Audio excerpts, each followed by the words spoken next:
วัสดีครับ Greeting from Bangkok Kasit Piromya once again.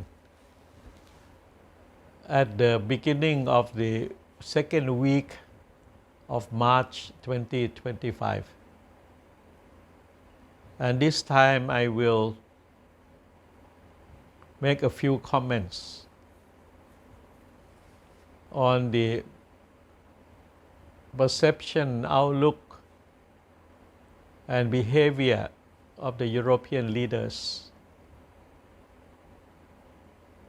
that they seem to be very hawkish, and they seem to continue the tradition of hawkish Europeans.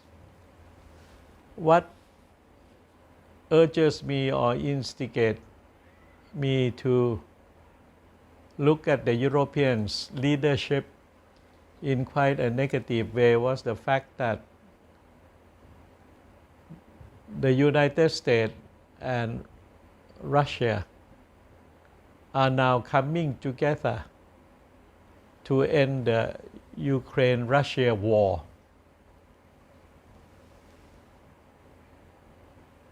To stop the fighting and to start the process of peace negotiation.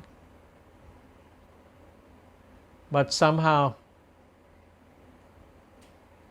various leaders of the European countries, members of both the NATO organization and the European Union, seems to be reluctant or recalcitrant on the peace process. They instead want to continue financial and military support to Ukraine, and concurrently they would like to put more budget into the upgrading of their military hardware, to the detriment of education, health, and infrastructure upgrading, and so on. And they even have the audacity to come out in the open to say that for peacekeeping operation in Ukraine, once there was a ceasefire, the peacekeeping troops or soldiers should come from the various Western European countries. Superficially, it sounds good, it sounds noble, for the Europeans to undertake this peacekeeping operation.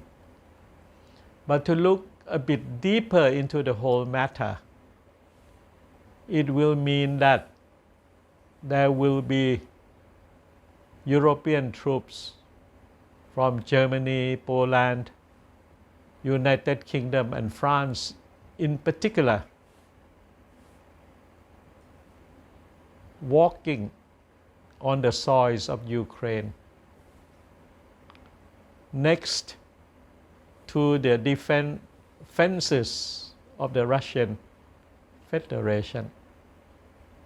So it is the presence of NATO troops and European troops in particular at the doors of Russia by other means.